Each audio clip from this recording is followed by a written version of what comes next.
So, Starmer has finally resigned, and there was, I imagine, a huge collective sigh throughout the UK of thank fuck for that. But what does it really mean? Okay, yeah, he's going, he's leaving, he's putting a plan for when, basically he could be gone in a matter of weeks, pretty much. There's now a process to find a new prime minister, and then people have to put their names forward. Obviously, that's going to be Burnham. There may be a few stragglers as to who wants to sort of put on their CV at a later date. When they put their job application to Tesco, they can put, I once put for my name for Prime Minister of the United Kingdom. Yeah, didn't get it because I was a bit pants. In fact, Starmer could put that, just was PM for about 2 years, 18 months. Bit pants, sorry. But here's the thing. A lot of people are now saying, yeah, it's going to be Burnham. And it probably will be. There's no sort of doubting about it. But the thing is, Burnham doesn't have a mandate. When you get elected, you're elected on your policies, on what you promise, on what you want to, your vision of the UK for those 5 years that you're in office. When you get a new prime minister that you voted through your MPs, through voting in your local MP, that's a fair process, mostly, if we've got the whole first past the post nonsense. But now, here we have a guy who's basically going to be our prime minister. Nobody knows a huge amount about him, massively. Yeah, he was the mayor of Manchester. And so now he's also, here's the thing. Is he now also the mayor of Manchester and the MP for Makerfield and also a potential for the prime minister? It's like, how many bloody government jobs do you want? It's ridiculous. But no one really knows a huge amount about him, really. We don't really know what his policies are. We have a fair idea, perhaps, of what some of his views are, but they're not particularly set in stone. He can be quite contrary, depending on who he's talking to. So the question is, who are we getting? Who is Burnham?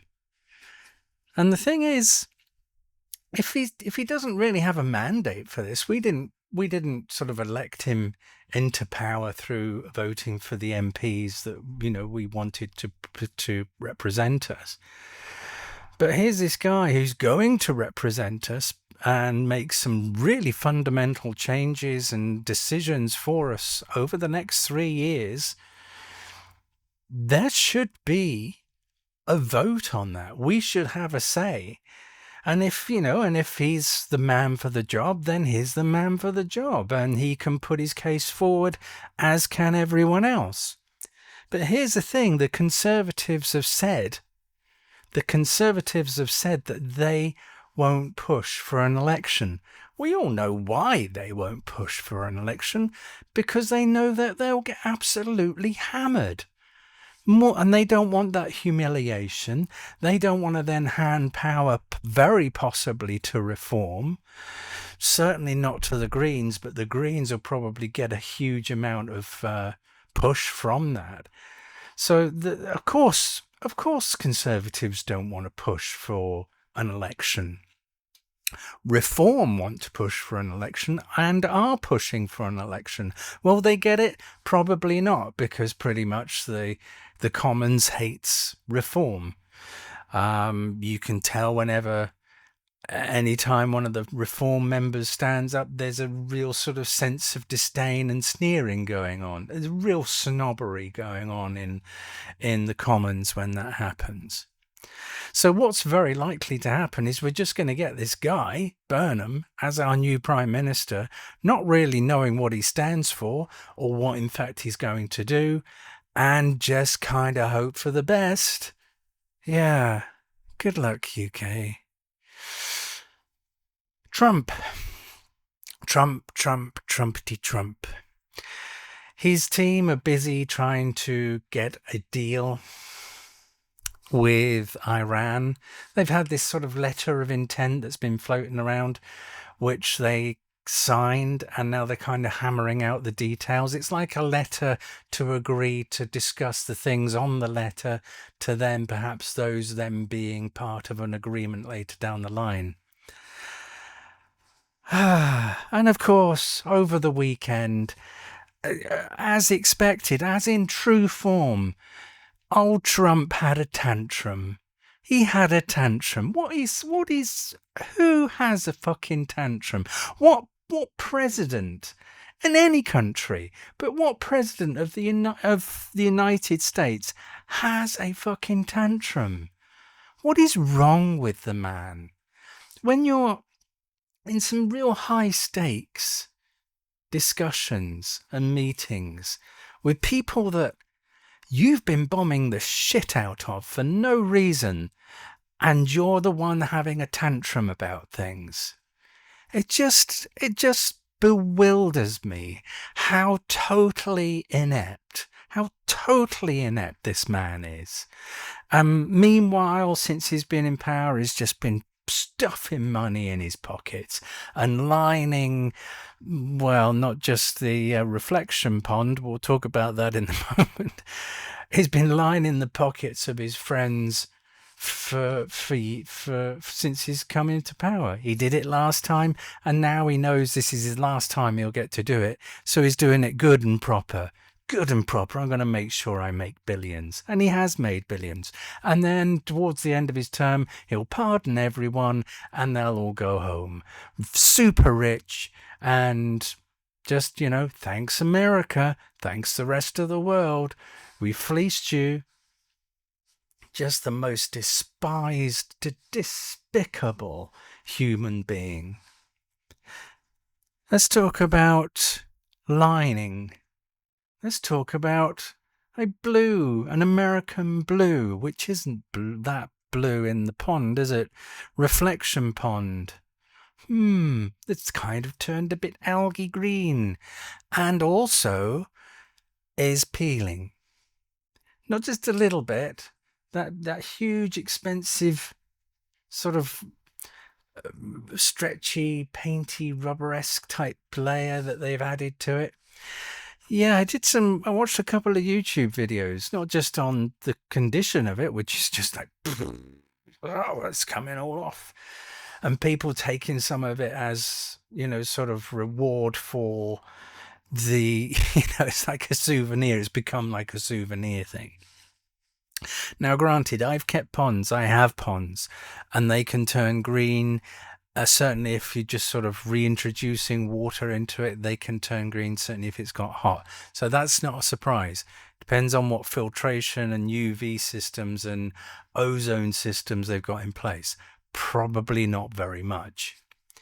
But here's the thing, the layer, the thing that they use to paint in the so-called American flag blue, which is just not really American flag blue, it's more just a dark sort of navy almost, is peeling away. And the reason it's peeling away is because the company that have done it are basically not properly surfaced, put the treated the surface it's going to be bonded to. That kind of product, everyone that has painted, anyone that's done any kind of painting knows that preparation is key.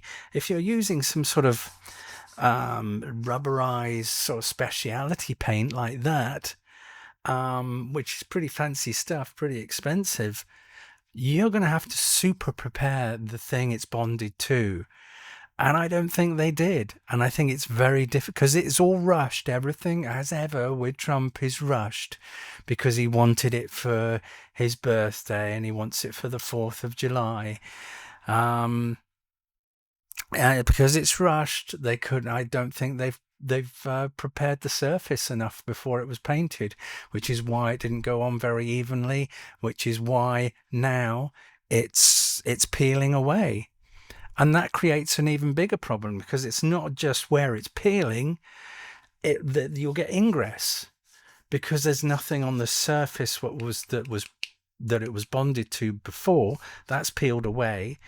That will then soak up the water. That water will ingress underneath further, and eventually they'll have to drain it and redo it, or just leave it so it becomes an absolute disgrace. Much like the President of the United States. It's quite fitting, really, isn't it? Cost an absolute fortune, didn't do the job properly, lined someone else's pocket, but didn't line the actual job that it was meant to do, or lined the pool. Well done. Well done, Trump, and well done, Trump's friend. If you get a look at this on the internet. Look for the guy that owns the company that Trump pushed forward to do the job. If you had to go into AI and put, I want you to create a photo of somebody who looks a bit sinister, a bit dodgy, perhaps smoking a cigar, and with some very strange side parting. Maybe is that some kind of secret organization thing? The whole weird hair fuckery with, I can talk, but with the whole just weird. Just look it up on the internet. Who owns the company that painted the reflection lake? You're in for a treat. You really are. It's like Trump's long lost brother or something. Just they're all the fucking same. So that's my rant for the day. I'm going to stop. I've talked too long. You've probably already clicked onto some dancing baby or a kitten that's, murdering a goat or something. I'll see you tomorrow. I need to lie down. Oh, like and subscribe. You know the usual thing. I've got 9 subscribers. Thank you very much. Thank you. Let's make it 10. You can be the 10th or the 11th or the 12th or the 13th. You get the idea. Thanks again. See you tomorrow.